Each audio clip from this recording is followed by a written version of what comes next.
In 2004, Andrew Malkinson was sentenced to life in prison for a crime he didn't commit. Now another man has been convicted of the brutal rape in Greater Manchester, and we can reveal the true story of what happened that night. I'm Emily Dugan from the Sunday Times, and I've been investigating one of the biggest miscarriages of justice in modern British history. Listen to the full podcast series with new episodes by searching for 17 Years wherever you get your podcasts.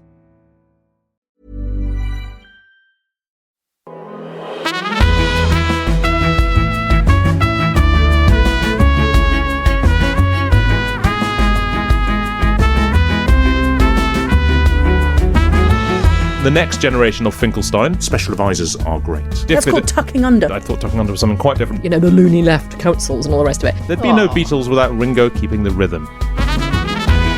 Welcome, one and all. Welcome to How to Win an Election. I'm Hugo Rifkin, the reliable, undervalued glue of the show, and an excellent drummer. And I'm joined as ever by former Labour insider Sally Morgan. I guess she's Paul McCartney. Oh, yes. Well, I'm from Liverpool. Yeah, that works. Yeah. I'll stop with this analogy now. It could get awkward as we progress. Policy Queen Polly Mackenzie, last week with an innuendo that made me spit my coffee out. It wasn't intended that way. It was entirely innocent. Right, yeah. I used to have a cat called Ringo. Right. Now good. I have two cats called John and Paul. They're both girls. What's the next cat going to be called? Well, unfortunately, George, which is sad because my 8-year-old really wants to get an orange cat that is called, now I've forgotten it, Muse. Yep. Because we recently watched Stranger Things and there's a cat called Muse that gets killed by the Demogorgon. And he's still sad about it, so he wants to get a cat called Muse. I'm just thinking of poor cat Pete Best taken back to the shelter. We're also joined by the original and best Finkelstein, Tory peer and Times columnist Danny Finkelstein. Hello, Danny. Hello. It's like Doctor Who in reverse, having you back. You've unregenerated. No, I thought Simon was excellent, so I'm not sure I'm the best Finkelstein, but Well, you're the OG. but it's very Finkelstein. kind of you. Yeah. The OG Finkelstein, for sure. Look, today we're gonna look at how governments prepare for disaster and what Viktor Orbán's defeat in Hungary tells us about elections in general and here in particular. If you have any questions, as ever, do send them to howtowin@thetimes.co.uk. We always enjoy reading them, and they're very helpful as well in putting the show together sometimes. Speaking of which, we've had another email about Kemi Badenoch's support for net zero. Andrew wrote in to say, "Hi all, I believe that Kemi Badenoch was one of only 2 MPs to speak out against Theresa May's net zero bill when it was debated in Parliament, on the basis of not having a costed plan to achieve it. Cheers, Andrew." Now, we've been having a look into this. It is, because it's something that Kemi Badenoch has talked about a lot too. We think this is referring to a debate in the Commons in June 2019. MPs were debating whether to increase the greenhouse gas emissions reductions target to 100% by 2050, aka net zero. Most Tories who spoke were in favour, but Kemi Badenoch said, this is the quote, "Many of my constituents, especially school children, will be delighted by this announcement, but others are rightly sceptical about the costs. What steps will the Minister take to ensure that the plan will be achievable and affordable?" Sally, I'm not getting full-throated scepticism from that. That's not full threat. That's quite... I mean, look, I think she probably has always been something of a sceptic. So she was going as far as she could, while clearly wanting to be appointed as a shadow minister, which she duly was, and then happily went along with the Tory policies. So I remain where I am, which is she might have said something a bit that offside that she's now referring back to. But the fact is, you know, she carried the box, she did the job, she was prepared to be in the team, including under Boris, and she stuck to the policy. Look, this is the broader point, actually, Sally, which is if you remain in the government, are you then not merely collectively responsible at the time, but you know, afterwards one can always say, well, you were there. And I think there's certainly something to it, which is the reason why, obviously, it stands against Keir Starmer that he was in Jeremy Corbyn's shadow cabinet. But at the same time, no one really questions that Keir Starmer was pretty sceptical about Jeremy Corbyn's strategy. I haven't engaged particularly with this because it seems to me, from what I know of Kemi's politics, perfectly obvious that she was quite opposed to this idea for reasons that are both a strength and a weakness. And the strength is actually she had questioned some things that I think did require to be questioned at a time when people didn't question them, and that her position. But on the other hand, she sort of reflexively takes a position I don't always share. So, you know, I don't really doubt that was her view. It does make me wonder how often and how systematically MPs are saying quiet criticisms that are just kind of sort of like putting down a landmark for later. Going to be useful that I said that in 2 years' time if this all goes south. You know what I mean? I mean, that would be a bit depressing. I mean, in the sense, because I think what there is, back to Danny's point, is if it's running properly, there are proper discussions and arguments, and even more in cabinet or in shadow cabinet or amongst ministers. Ultimately, you've got to reach a decision, and then you have to take that position out. You have collectively got to stick with it. Whether or not people tactically play a game, if you like, along the way. Personally, I think not that much. I think it's more that people argue within the teams. Polly, you've presumably got a relatively unique perspective on precisely how responsible members of a government are for the things that government do, because you were involved in a coalition government. Yeah, and it was often really tricky. When we were originally writing the coalition agreement, we put in various sort of carve-outs and said the Lib Dems were actually allowed to abstain on tuition fee rises. But and we were allowed to abstain on new nuclear and a couple of other things where the point was we agreed to be part of a government that would do these things, but we wanted to sort of certain amount of distance to acknowledge the scepticism. But there's a huge amount of variation between I believe this is profoundly and existentially wrong, which you might feel about abortion, for example, or gay marriage, or all sorts of things that it would be entirely reasonable, even though I don't share those views, to think this is completely wrong. And that's quite different from something like net zero, which you could believe it's profoundly wrong, or you could think, well, I think that we've got some of the nuances wrong and this isn't quite right. I think that the challenge with what Kemi's trying to do at the moment is to say I was always profoundly opposed to this, rather than I was always worried about some of the details. Yeah. And of course she was worried about the details. The details are really hard.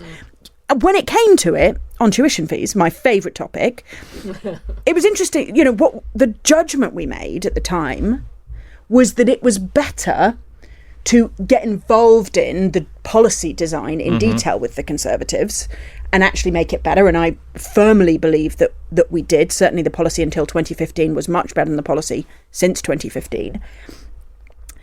And if you've decided to stay out of it and just say, no, I'm abstaining or I'm leaving the government, you're outside the tent, you get no say at all. And I think it's a shame that Kemi Badenoch isn't just saying, I made some compromises at the time. Yeah. I think that the government, on reflection, was slightly wrong. Those kinds of things, to me, would be much more appropriate for helping the public to understand the complexity of these decisions. She's wanting to say that this is a matter of high principle. It obviously wasn't a matter of high principle, or she wouldn't have served in the government.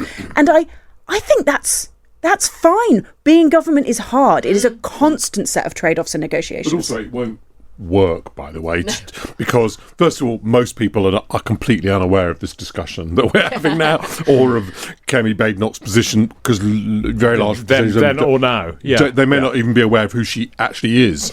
I mean, the more people are now than maybe it was the case 6 months ago, but still, they're certainly not aware of her detailed positions on an issue which, in itself, by the way, they may not know what it means or whether. So, first of all, I don't think it matters politically, but also in the end the Conservative Party is judged in a very broad gauge way for the record that it had, of which this was part, and of which everybody who's in the Conservative Party has a degree of political and collective responsibility, politically being the most important thing, which is people, whether or not she disagreed or didn't with a particular individual thing, she's held responsible as the Tory leader for what the Tories did when they were in power. Let's move on. I'm sure we're going to have more emails about this in the next week, by the way, as the sort of the archaeology of Kemi Badenoch's net zero position, whether it has been evolving or not, continues. But right now, I want to talk about how the government plans for emergencies. The Times has been told that senior officials from Number 10 and the Treasury and the MOD took part in Exercise Turnstone, not to be confused with Exercise Edstone, to look at what could happen if the war in Iran continues and the Strait of Hormuz remains closed. Sally, in your time in Downing Street, you had foot and mouth, you had fuel protests, you had flooding. What's the sort of interplay between the emergency planning and the day-to-day running of government? Does everything just get ripped up when a disaster happens, or is it beating along like a heartbeat in the background? I don't think we were terribly prepared for those things. They came, they happened quite quickly, so it was not a sort of long period of preparation.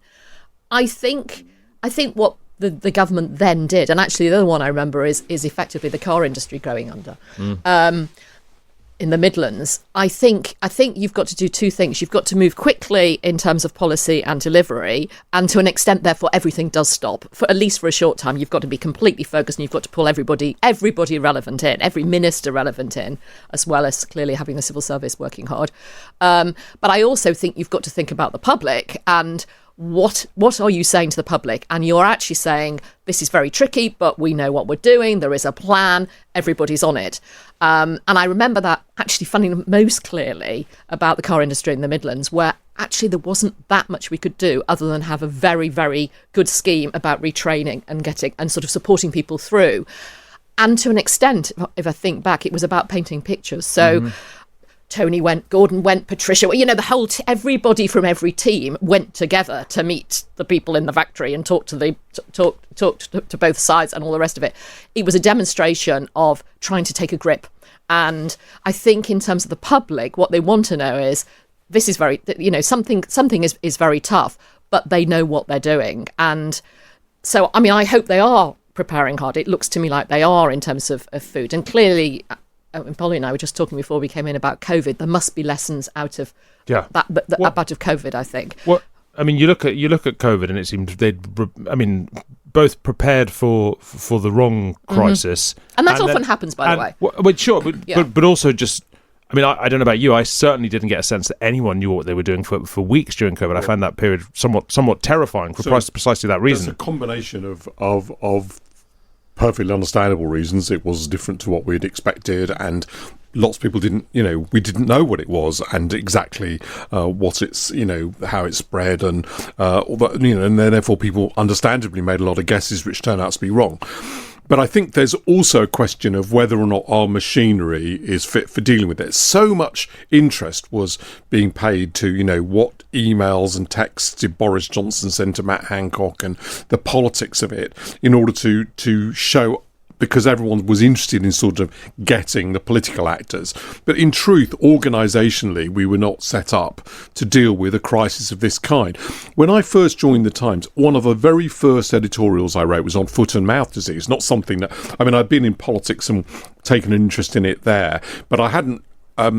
taken the same sort of interest it was required to do. You think you had it rough? The first editorial you made me write was about cricket. Go on. But this involved me studying the fact that there had already been a foot and mouth crisis and a public inquiry which had produced a report. And when I read that, I realised, gosh, we didn't pay much attention to the findings of that, despite the fact that it was an experience we'd already had, and we'd had that inquiry in order to inform us in future cases. So I think what we need to be thinking about with these emergencies that are taking place is, are we learning the lessons, and are we set up to deal with, things like food supply problems or peaks in oil and gas prices? What are we doing to make ourselves more resilient? And the thing that's when COVID happened, I wrote an article which I was very proud of at the time, because it was just before everybody realised it was going to be this massive issue. And I said, this is going to change the way that people talk about politics. And I was right about the fact that it was going to be a massive issue, and totally wrong about the fact that it would change the way people talked about politics. Because when it was over, we all went back to talking about the same thing. And nobody ever talks about, what about if we have another one of these diseases? My big theory at the time of what was going on with COVID, not that I'd quite put it in these terms in government during COVID, was that there weren't enough Polly Mackenzies. Right, as in, I often think that. Perhaps not literally, but we'd been through a period of time in politics where the art of thinking about policy, the art of thinking in detail about stuff, had just been sort of downgraded and was absent. Politics was dominated by big fights and one particular big fight, and people were in cabinet, in government, on the basis of their loyalty over Brexit, on the basis of their willingness to defend the government line over Brexit, whatever you might think of that. And so all of a sudden we had this crisis that was the exact opposite kind of thing, that really required sort of detail and grind and investigation and caution, and there just weren't the right people there, Polly. I think there were lots of clever people around. Tim Loynig is an often kind of cited example, sort of ex-Lib Dem who worked for Michael Gove and then went into the Treasury, who was instrumental in lots of the interventions, like furlough, for example. And I guess clearly, as we've seen in the inquiry, there were lots of mistakes made around COVID, particularly on the kind of health system side. But actually, I think we have learned quite a lot as a nation and as government, particularly around these kind of supply chain issues, because we have lived through these huge. It wasn't just COVID that disrupted global supply chains. It was then the Ukraine war, which we mostly think about as an energy shock, but also a food system shock, because, Ukraine producing all these sunflowers, and so you can't get sunflower oil, and that requires substitutions in the food manufacturing supply chain. I remember in COVID, one of the things that happened is because everyone was home, they wanted to do baking, and the problem was not a flour shortage, but a bottleneck in terms of getting flour into 1.5 kilogram bags instead of 20 kilogram bags, and nobody could do that. Those kinds of really technical things about, we need to stop making fizzy drinks because there's a carbon dioxide shortage and we need to get the carbon dioxide to the fertilizer factories. Those kinds of things require this kind of deep, official level, actually, mostly, dialogue with business. I actually think government has got a lot better at that. You do? You think we are doing that? But, I mean, we will still make some mistakes. Of course we will. And what that good operational work won't do is stop there being whatever, no sweet corn in the or no blueberries because there's no air freight. Those things will still happen. What the public will never experience is the counterfactual. What would be happening if government and business weren't having these kind of supply chain dialogues really, really regularly to minimise disruption? That I don't think there will be a food shortage in the way of there won't be enough food. I think there will be, and actually the fact of this leaked You're document... trying hard not to quote Michael Gove here, aren't you? There will be ample food. I remember how terrifying it is when you hear a government minister saying there will be ample food. Well, yeah. That's what we dream of, ample food, yeah. Michael Gove. But there's something about this leaked document which demonstrates to me government doing what it should, which is saying things might get a bit squeaky around the edges here. If they were sensible, they'd say, well, yes, actually, this is what's happening. We are preparing, because there will have to be some changes, but we should. But what you can't say is, don't panic. Nothing's going to change. Much better to say we're going to minimise it. But that's why I'm really interested. Just before we move on from this, whether as soon as government acknowledges that it's planning for a disaster, it prompts a disaster. People panic buy, people do weird stuff, the temperature rises, all that kind of stuff. But there's obviously a really, really difficult balance there, Sally, between do you reassure the public that you are on top of what is going to happen without wanting to talk about what's going to happen?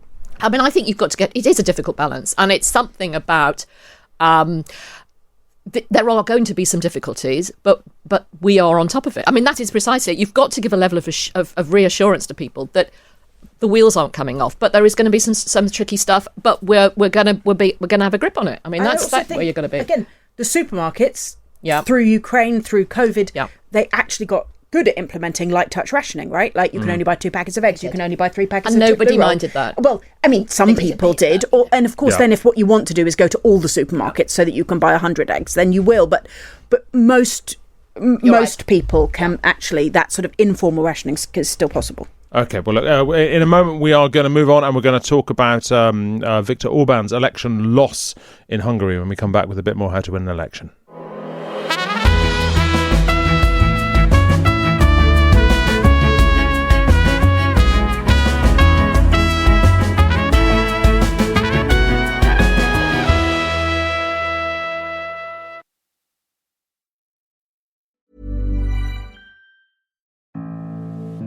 In 2004, Andrew Malkinson was sentenced to life in prison for a crime he didn't commit.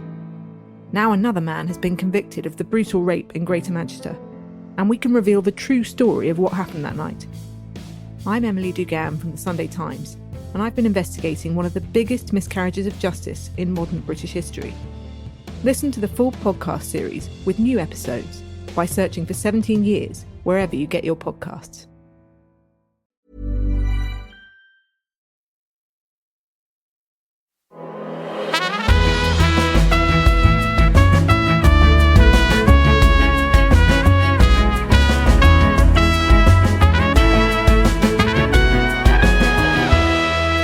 Welcome back to How to Win an Election. Let's talk now about the big election of the week. Viktor Orbán conceded defeat after 16 years as Prime Minister of Hungary, defeated by his former ally Peter Magyar, who has promised to renew ties with the EU. Danny, you've written about this. You write that this was a defeat for the global alliance of right-wing populists, but it's more complicated than that. Well, yeah, so I just think it's certainly correct if you have my worldview to think this is a good outcome, that it was a blow against corruption and against this kind of network, the sort of reactionary international network, and also to a potential Trump, Putin, Orbán axis. It definitely was a blow to all those things. But at the same time, I wonder about the whether reading too much into it wouldn't be an error. So if people think this was primarily an ideological defeat for illiberal democracy, which one would love to think, I think that's not correct. I'm afraid, as probably listeners to this podcast would expect, I think it's just time for a change. What it illustrates is that the populists have not invented some new political idea which is immune to these normal rules. In the end, if you don't deliver for people in terms of prosperity, then people will turn against you, and that will happen after a period. And he may have extended that period by making it more difficult to oppose him.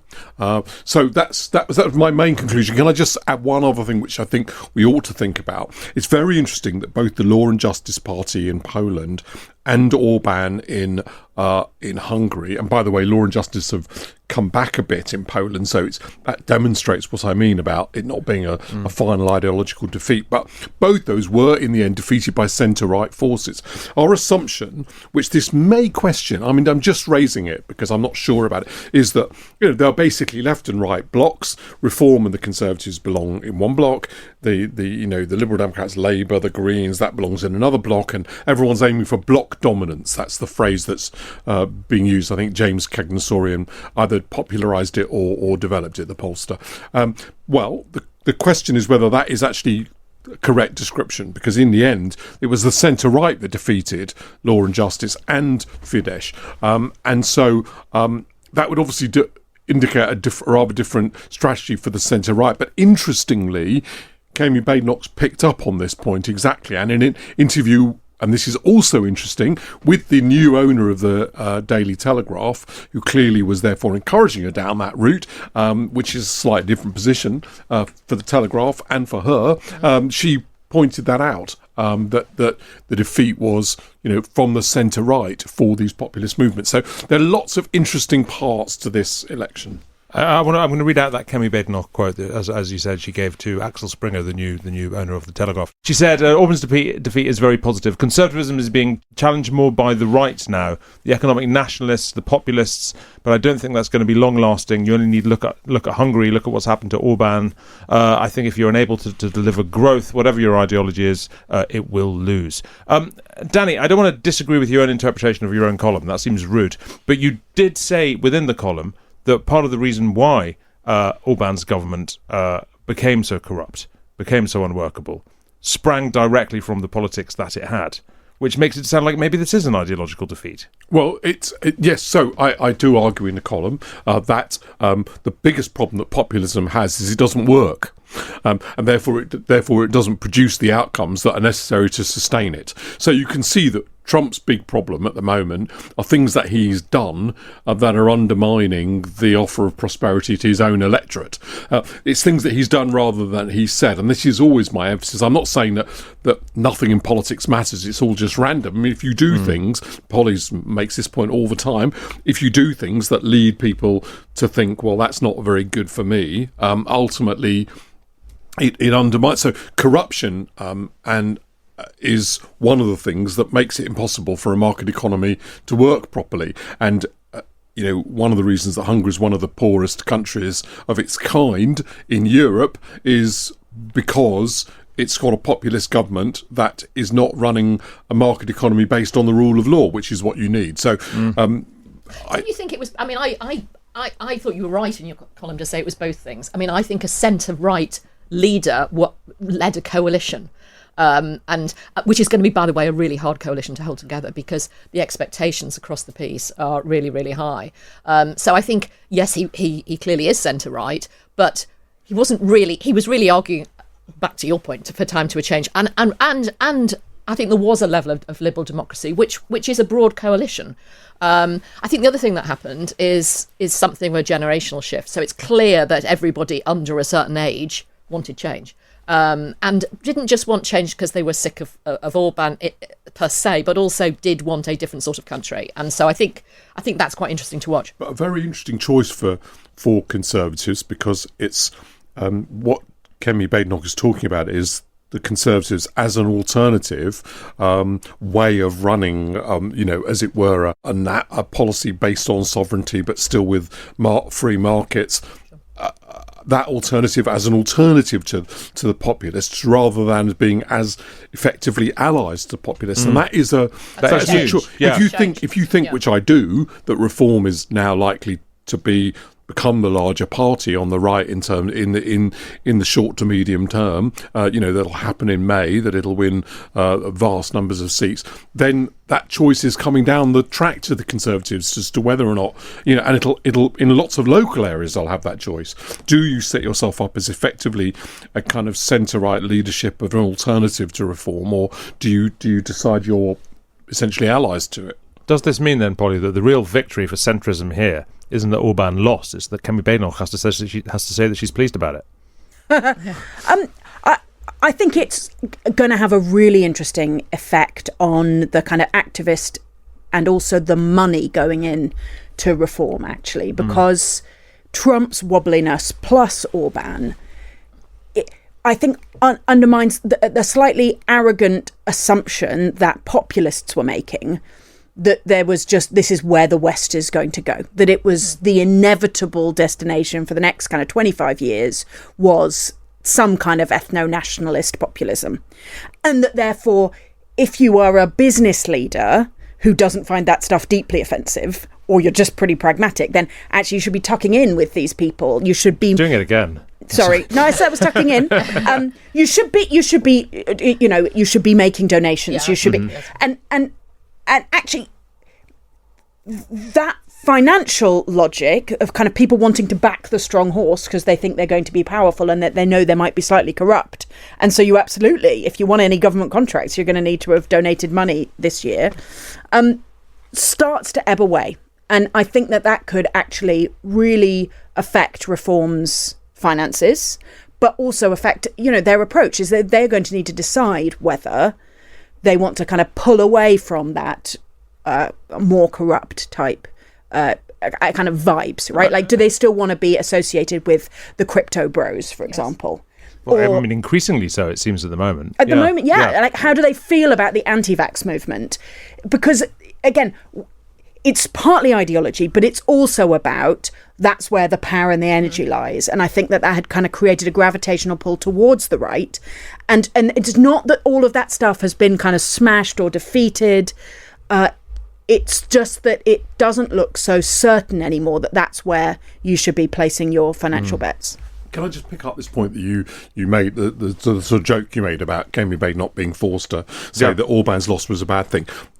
No, not quite. Right. Because the almost the exact distinction, and I agree, I can see that it's a fine one, between her kind of right wing and Robert Jenrick's kind of right wing, really was precisely on the question of whether they were populists. Kemi Badenoch's not a populist. So, interestingly, one of the things she put in her manifesto to be leader, which was a bit obscure, was a reference to a book called When Nations Fail by the Nobel Prize winners Robinson and Acemoglu. And that's all about how economies can't work if they're taken over by what are called extractive institutions. She tried to semi-successfully, I think, to pin that to the idea of a growing bureaucracy, a welfare state. But what, in very simple terms, Acemoglu and Robinson were saying, you can't make a market economy work if there's a kind of corrupt class. And so it's very important that she was leaning on that. That her politics are right wing, and more so historically certainly than mine, but that's not the same actually as being populist. So she's not been forced into a position of being against Orbán. She's never been in favour of that. That's a slight misunderstanding of where she's come from. Even though I agree that I can see why people think that distinction's quite a subtle one. Why do you think, therefore, that she turned her back on people probably closer to your politics, actually, Danny? The sort of, for want of a better word, the sort of more left part of the Tory party, where she was that group who set up, she was absolutely clear she wasn't having anything to do with them, which tactically it seems to me is a real mistake. You're sort of you're Ruth Davidson type people. Yeah. So I did think that was odd, and I did think that was a mistake. Not because it was unnecessary, right? So she can maintain. It also stops. I can see building why. the group. So I can see why she doesn't agree with him on certain things, right? Or with me. But it's a mistake because those are part of her coalition, and indeed, insofar as the Conservative Party is a better political vehicle for the right than a populist vehicle, one of the reasons is that it's got more reach into the centre, right? And you may say, I'm distinct from those people, but you don't. I think it was a mistake. She has a political style which can be quite successful when it's very robust and clear and tough, but it can also be quite argument, as people has often made of her, and I think is true, can also be a bit abrasive. And I thought that was a mistake. Right. Yeah. I don't want to lose track though of Danny's other really important point, which for me goes to the absolute root of populism, which is that it doesn't work, and that's because reality gets in the way.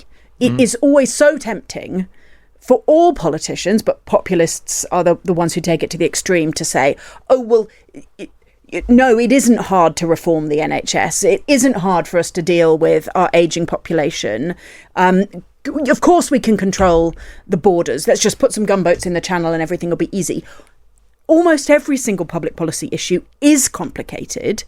You can't just lecture the public. We probably have gone too far down the let's just wring our hands and say that everything's complicated and nothing can be done. But nevertheless, when you come in as a kind of insurgent politician and say it's all easy, the only problem is that I haven't been in charge yet, you will fail. And it may be that after it takes 5 years, 15 years, who knows, for the kind of the sheen to wear off. Maybe you can control the media, right? Or you can start shooting people in the streets, depending on how far you want to go.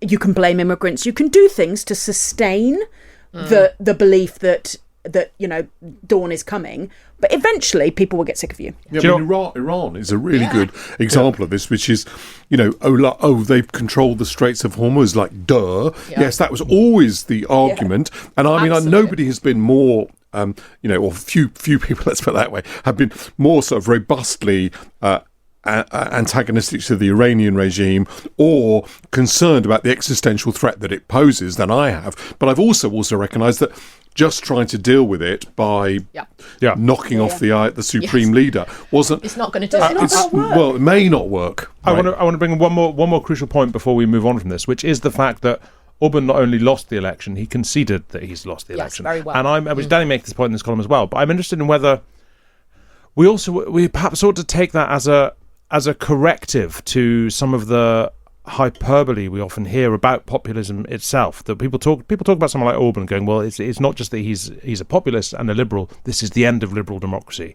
Liberal democracies don't come back from this. This leads to autocracy. This leads to tyranny.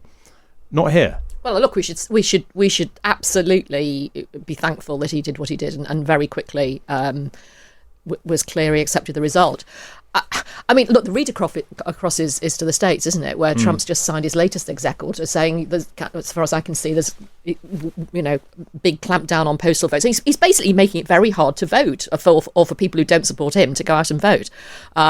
So we shouldn't let him off the hook for that sort of stuff, but we should also welcome the fact that somebody has accepted the results well. By the way, whether or not Orbán, whether or not these things kind of can be unwound. Yeah. But it's important to preserve these distinctions. Yes. Another one, for example, is the sort of loosely calling right-wing populist movements fascist. Anyone who studies Hitler realises how unbelievably violent, for example, and rejecting of all kind of democratic processes the Nazis were at a very early stage in the 20s. place. And it's just different, So when people sort of loosely call Nigel Farage, for example, a fascist, that's just wrong. And now it's time for the part of the show where Polly talks about chilled food regulations, or tries to claim that tucking under is a Treasury accounting trick and not the sort of thing that Samantha Niblett might want to talk about. We saw you've got a new policy suggestion, Polly. It's called the Troubled Buildings Programme. What does this mean? What should we do with these troubled? Should we sit these buildings down on a chaise longue and ask them about their childhood? What's going on here? No, we should bring them back to use, which is Right. a combination of economics, law, engineering challenges, and actually kind of community mobilisation. So I think everybody will know of at least one building in their high street, in their town. And, if you go to some of our seaside towns or ex-industrial towns, you will see dozens and dozens of buildings, often historic buildings that are derelict. They've got buddleia growing out of them. They and they were once loved and often still are loved. So the question is, how can we bring these back into use when we can't just, put a shop in there, because we know that kind of high street retail has kind of structurally declined? How can we bring more activity back to our high streets? Actually, what are the high footfall public services that we can relocate there? But also, how can we challenge delinquent landlords better to get these buildings back into ownership? How can you actually encourage councils who've got quite a lot of legal powers to use those powers to take these over? So I put forward a range of policy ideas, including a sort of recyclable capital fund that would allow community groups to take over buildings. But I have a particularly geeky idea that you might like, which is reform of something called bona vacantia. Sounds exciting. Yeah. So if you die intestate without a will, then and they can't find any heirs, then your property basically reverts to the Crown. Now, at the moment, the government legal division has some people, and they just try and flog stuff off to get the money, put it into the consolidated fund.